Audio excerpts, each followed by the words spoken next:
Hindu Times Channel dibuat dengan rasa tulus ikhlas untuk mengumpulkan, mengkaji, dan mendokumentasikan sejarah Hindu, pengetahuan suci, dan filsafat rohani Weda.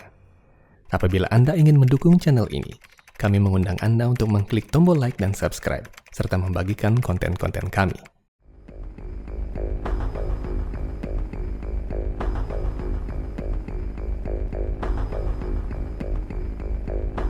Om Swastiastu. Dalam video sebelumnya mengenai perang akhir zaman menurut Hindu, kami telah berbagi kepada Anda tentang awal zaman Kali Yuga. Zaman kegelapan peradaban manusia ini akan berlangsung selama 432.000 tahun manusia. Secara astronomi, zaman Kali Yuga dimulai pada tengah malam pada 18 Februari tahun 3108 sebelum Masehi, saat kemiringan poros bumi mencapai 23,5 derajat. Ini disebut obliquitas poros bumi. Obliquitas ini menyebabkan beberapa perubahan besar di bumi. Secara astronomi, obliquitas poros menyebabkan berubahnya derajat posisi bintang. Hal ini dicatat dalam berbagai kitab sejarah seperti Mahabharata, Hariwamsa, dan Bhagavata Purana.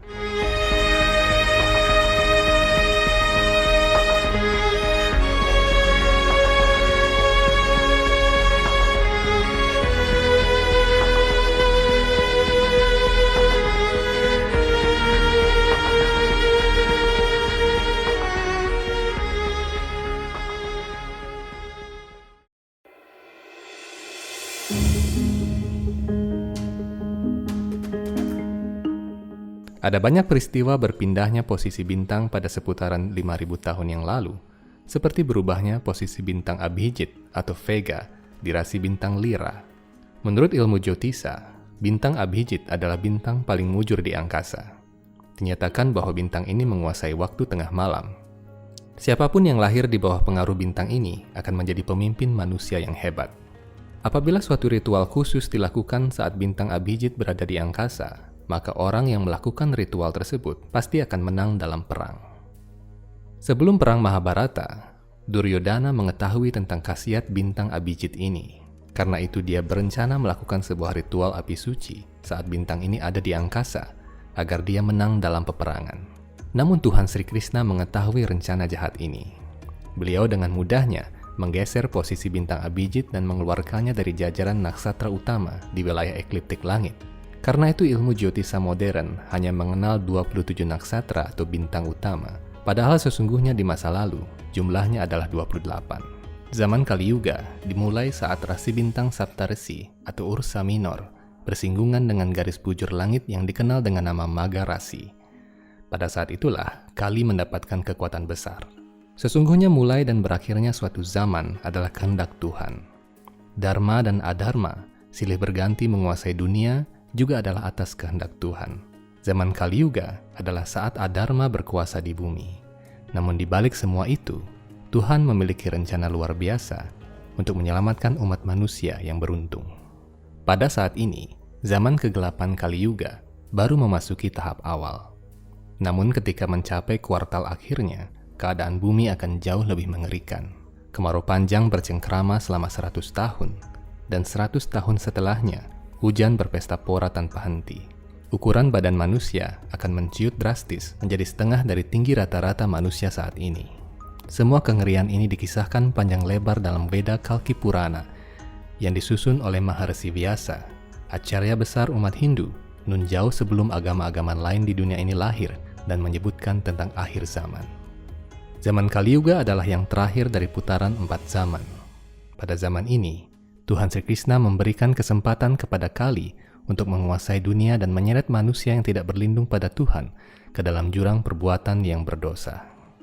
Veda Kalki Purana menjelaskan asal mula mengapa Kali diberikan kesempatan untuk menguasai dunia selama 432.000 tahun di setiap putaran 4 zaman. Di zaman lampau, tatkala Brahma menciptakan alam semesta ini, dari punggungnya tercipta adharma dan dari depan badannya tercipta dharma. Adharma adalah sosok kepribadian, begitu pula dharma. Adharma adalah kepribadian yang menguasai dosa. Sementara dharma adalah kepribadian yang menguasai segala prinsip-prinsip agama dan kebajikan. Dinyatakan dalam Veda Bhagavata Purana bahwa Tuhan sendirilah yang turun sebagai dharma. Hal ini diperkuat oleh penjelasan dari Veda Kalki Purana, bab 1, sloka 15. Risi Sutta berkata, "Wahai para resi agung, adharma adalah kepribadian dosa. Dengan mendengarkan, mengucapkan, dan mengingat nama-nama keturunan dari adharma ini dengan penuh keyakinan, seseorang dibantu untuk dibebaskan dari pengaruh dosa." Inilah bukti bahwa bahkan adharma sendiri diciptakan oleh Tuhan untuk menolong orang-orang yang berada di jalan dharma agar bisa membedakan mana jalan yang seharusnya ia lewati.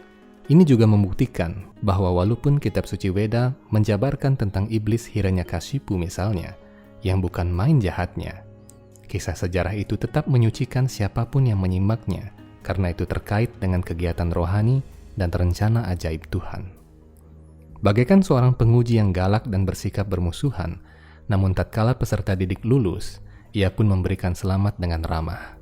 Akan tetapi ini sama sekali tidak berarti bahwa seseorang bisa mencapai Tuhan dengan mengikuti jalan adharma. Istri adharma adalah mitya atau kepalsuan, berwujud seorang wanita cantik jelita, bermata bagaikan mata kucing. Ini dijelaskan dalam Weda Kalki Purana bab 1 ayat 16. Putra mereka bernama Damba atau kesombongan. Damba menikahi adik perempuannya sendiri, yakni Maya, dan darinya lahir anak laki-laki bernama Loba atau ketamakan, dan seorang anak perempuan bernama Nikriti atau penipuan. Mereka berdua menikah, dan lahirlah Kroda atau kemarahan. Himsa atau sifat iri adalah adik perempuan Kroda. Kroda dan Himsa menikah dan lahirlah Kali. Iblis Kali atau Kali Purusa berwarna sangat hitam bagaikan arang paling hitam yang dicampur dengan minyak, dan dari badannya tercium bau tikus busuk. Perutnya bagaikan perut gagak, dan wajahnya sangat menakutkan. Lidahnya sangat merah dan penuh kerakusan. Ia menyukai permainan catur, anggur yang memabukkan, pelacur, dan bergaul dengan saudagar emas. Dari uraian Weda Kalki Purana tersebut, dapat disimak bahwa peradaban manusia hancur tatkala ada pernikahan antar saudara kandung atau antara ayah dan anak. Dalam tradisi Hindu di Jawa dan Bali, apabila hubungan terlarang ini terjadi di suatu wilayah desa tersebut terkena cuntaka agung atau kekotoran yang sangat besar, dan sebuah upacara penyucian besar harus dilaksanakan. Kali kemudian menikah dengan saudarinya sendiri, Durukti, yaitu kata-kata kasar, dan dua anak, yakni Bhaya atau kecemasan, dan Mrityu atau kematian, lahir. Dari Bhaya dan Mrityu, Niraya lahir. Dari rahim istri Niraya, yaitu Yatana, atau rasa sakit yang tak terperikan, Niraya memiliki 10.000 anak yang menguasai berbagai jenis dosa. Bersama dengan Kali, mereka menyebar ke seluruh dunia di zaman ini dan memperbudak manusia dalam lautan dosa. Dinyatakan bahwa Kali menguasai para pemimpin dunia yang serakah, menjadikan mereka boneka di tangannya, dan menjauhkan mereka dari prinsip-prinsip seorang pemimpin ksatria sejati. Sementara itu, Kali sendiri masih bersembunyi dan menunggu akhir Kali Yuga untuk keluar dari tempat persemayamannya. Negeri-negeri di akhir zaman. Kitab suci Weda Kalki Purana, bab 3 hingga 5, menyebutkan situasi umum dunia di akhir zaman Kali Yuga. Dunia dikuasai oleh manusia dari golongan mlecha atau mereka yang menentang prinsip agama, dengan ratusan kerajaan yang kuat. Weda Kalki Purana menyebutkan bahwa umat manusia kala itu akan kembali menggunakan kuda, gajah, dan unta sebagai tunggangan, sementara tombak, gada, panah, pedang, dan kapak digunakan sebagai senjata.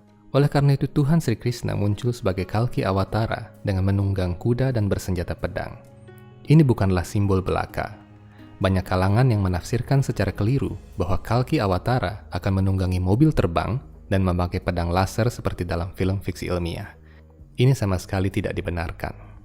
Negeri-negeri seperti Mahishmati dan Simhala disebutkan sebagai dua negeri di akhir zaman Kali Yuga, di mana raja-raja yang saleh masih tersisa. Mahishmati adalah sebuah kota yang sangat tua, berada di India bagian tengah selatan, di dekat Sungai Narmada. Kota suci ini telah ada sejak zaman Manu pertama.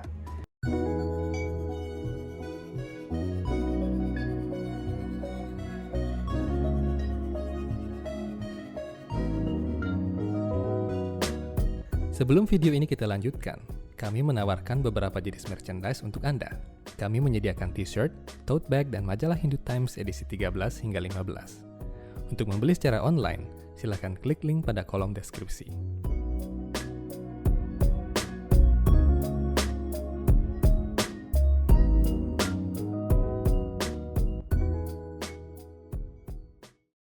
Di akhir zaman Kali Yuga, disebutkan dalam Veda Kalki Purana bab 3 sloka 33, Raja Visakayupa adalah raja yang bertahta di negeri itu.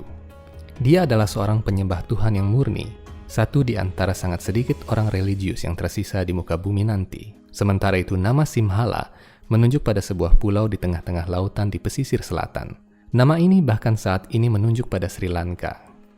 Di akhir zaman Kali Yuga, Sri Lanka diperintah oleh seorang raja saleh bernama Brihadrata. Dewi Lakshmi, permaisuri kekal Tuhan, akan lahir di negeri ini dengan nama Padmawati. Veda Kalki Purana menyebut nama negeri lain bernama Purusottama Kshetra atau Jagannath Puri saat ini.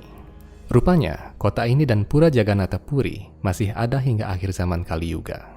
Negeri lain yang disebutkan adalah Sambala, sebuah negeri rohani yang tersembunyi di daratan tinggi Himalaya.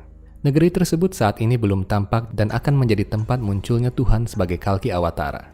Dinyatakan bahwa saat para Brahmana atau orang suci berbondong-bondong meninggalkan negeri Bharatawarsha karena ditindas oleh raja-raja yang jahat, saat itulah negeri Sambala akan muncul di kancah peradaban dunia.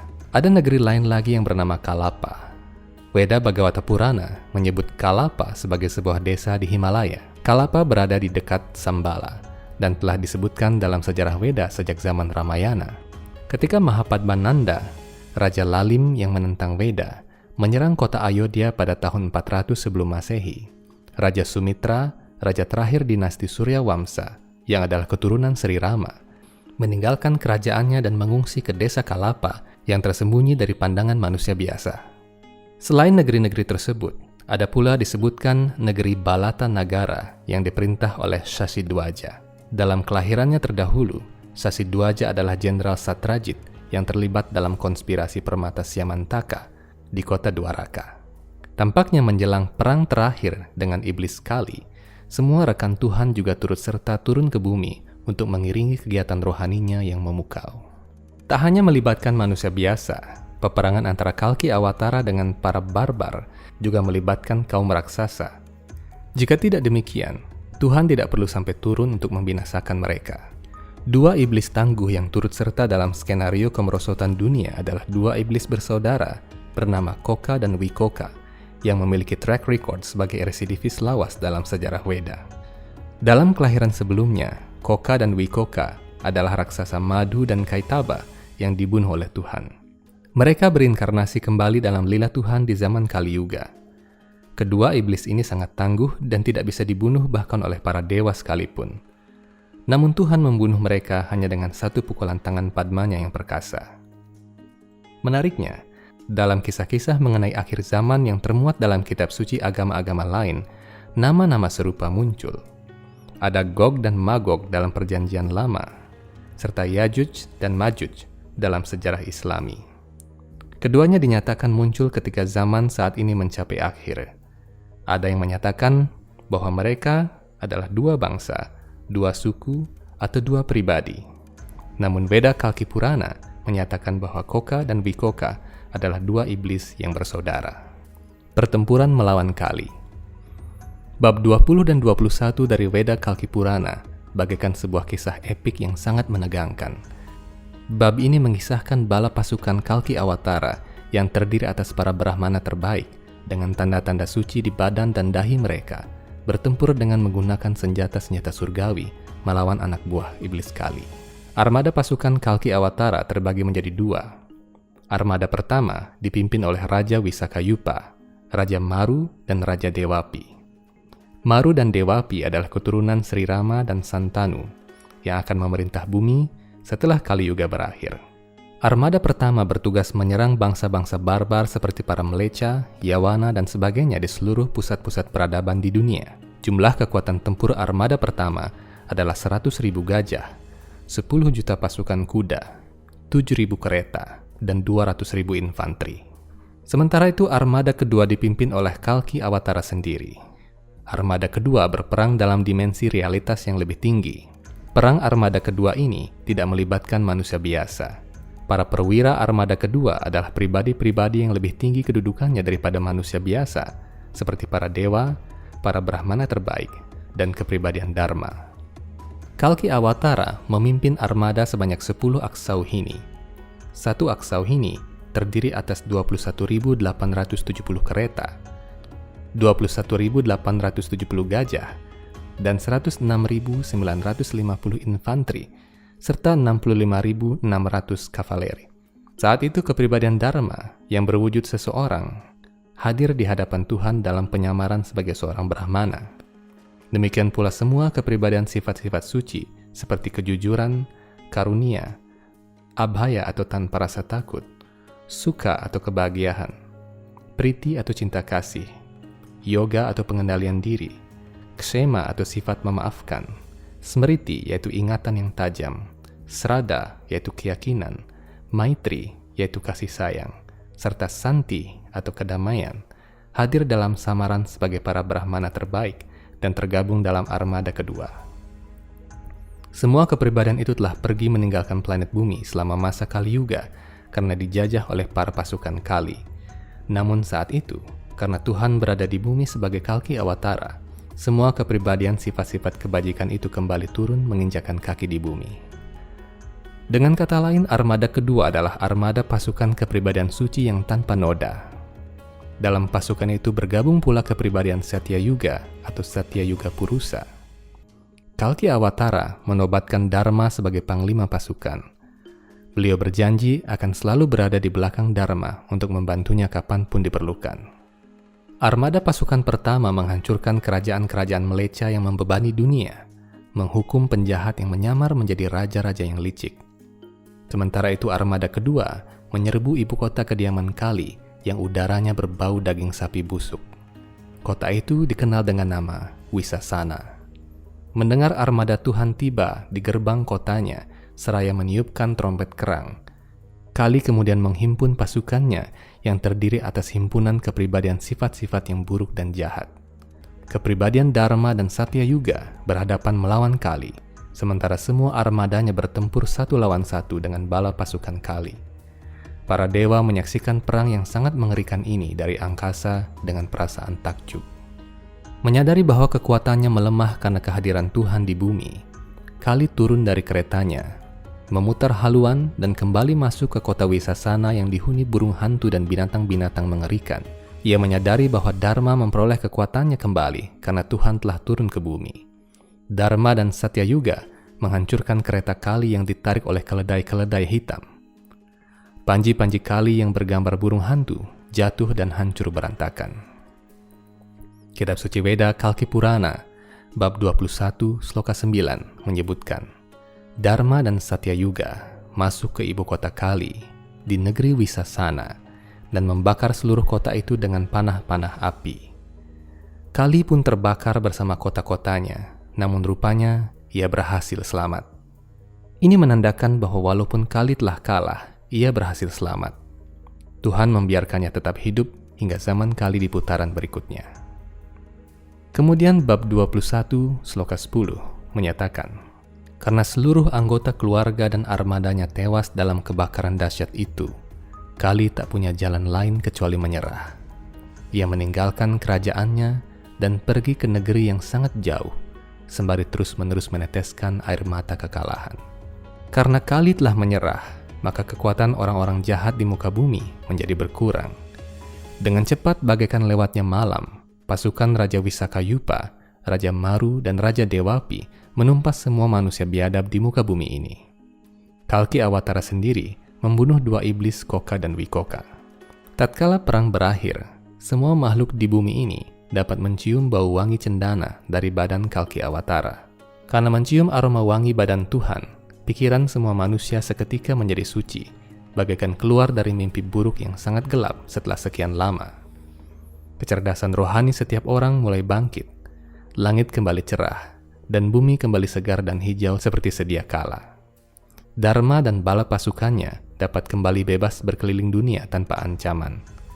Para resi agung dari berbagai planet dan para dewa dari planet-planet surga kembali turun ke bumi. Sungai-sungai suci yang menghilang, seperti Gangga, Yamuna, dan Saraswati, muncul ke permukaan bumi lagi setelah menghilang sangat lama. Demikian pula tempat-tempat suci yang bertebaran di seluruh bumi. Demikian kisah mengenai perang akhir zaman Kali Yuga menurut kitab suci Weda. Dalam bagian ketiga dari video ini, kami akan berkisah tentang situasi bumi di zaman setelah Kali Yuga. Nantikan bagian ketiga dalam kesempatan berikutnya hanya di Hindu Times Channel. Om Santi Santi Santi Om.